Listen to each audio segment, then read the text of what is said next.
வணக்கம் நண்பர்களே, இன்னைக்கு தென்றலே மெல்ல பேசு சீரியல்ல என்ன ஒரு பயங்கரமான திருப்பம் நடந்துச்சுன்னு பாத்தீங்களா? சொந்த குடும்பமே தென்றலுக்கு எதிரா இவ்ளோ பெரிய சதி பண்ணுவாங்கன்னு யாராவது நினைச்சு பாத்துருப்போமா? வாங்க இன்னைக்கு எபிசோட்ல நடந்த எல்லா பரபரப்பான விஷயங்களையும் ஒன்னொன்னா பார்க்கலாம்.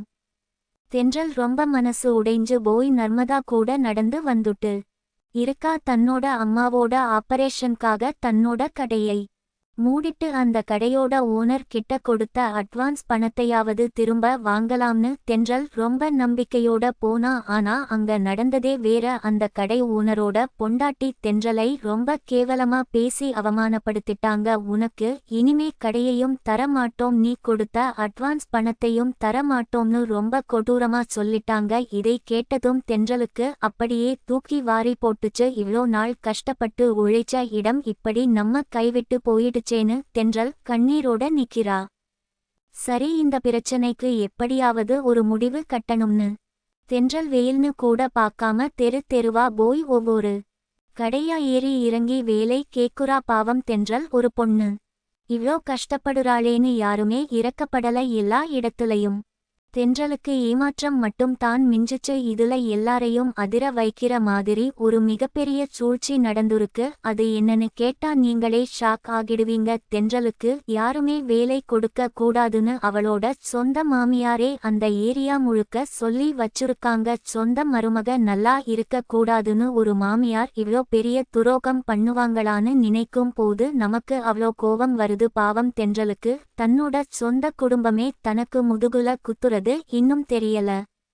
இப்படி தென்றல் ஒரு பக்கம் வாழ்க்கையோட போராடிட்டு இருக்கும் போது வருண் நடுத்தெருவுல மிகப்பெரிய ரகளை பண்ணிட்டு இருக்கான்.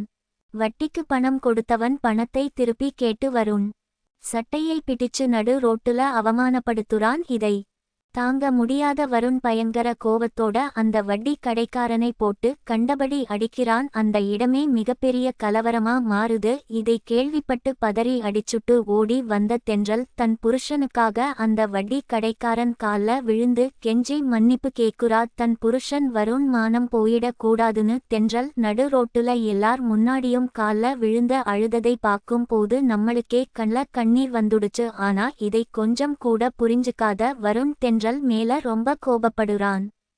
வீட்டுக்கு வந்த வருண் பயங்கரமா கத்தி கூச்சல் போடுறான்.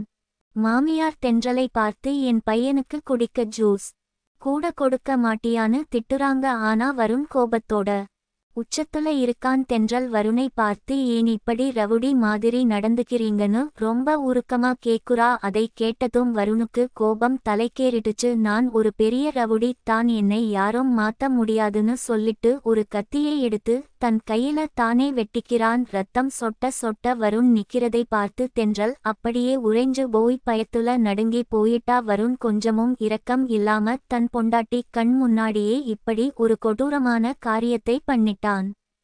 கடைசியா தென்றல் மனசு உடைஞ்சு போய் நர்மதா கூட கோவில்ல உட்கார்ந்து அழுதுட்டு இருக்கா. தனக்கு வேலை கிடைக்காதது, வருண் ரோட்டுல சண்டை போட்டது, மாமியார் படுத்துற பாடு, வருண் கத்தியால கைய அறுத்துக்கிட்டதுன்னு எல்லாத்தையும் நினைச்சு தென்றல் கடவுள் கிட்ட பாரத்தை போடுறா. கண்டிப்பா வருணை நான் திருத்துவேன், என் குடும்பத்தை நான் காப்பாத்துவேன்னு தென்றல் ஒரு சபதம் எடுக்குறா. இப்படியா இன்னைக்கு எபிசோட் ரொம்ப எமோஷனலா முடிஞ்சது. நாளைக்கு என்ன நடக்க போகுதுன்னு நினைக்கிறப்போ ரொம்பவே எதிர்பார்ப்பா இருக்கு. முதல் விஷயம், தென்றலுக்கு வேலை கொடுக்க கூடாதுன்னு மாமியார் பண்ண சதி தென்றலுக்கு தெரிய வருமா? அப்படி தெரிஞ்சா மாமியாருக்கும் மருமகளுக்கும் நடுவுல மிகப்பெரிய பூகம்பம் வெடிக்க வாய்ப்பு இருக்கு. ரெண்டாவது விஷயம், வருண் வட்டி கடைக்காரனை அடிச்சதுக்காக போலீஸ் வருணை அரெஸ்ட் பண்ண வருவாங்களா? மூணாவது விஷயம், தென்றல் தன்னோட மாமியாரை எதிர்த்து நின்னு எப்படி ஒரு புது வேலையை கண்டுபிடிக்க போறான்னு நாளைக்கு எபிசோட்ல ரொம்ப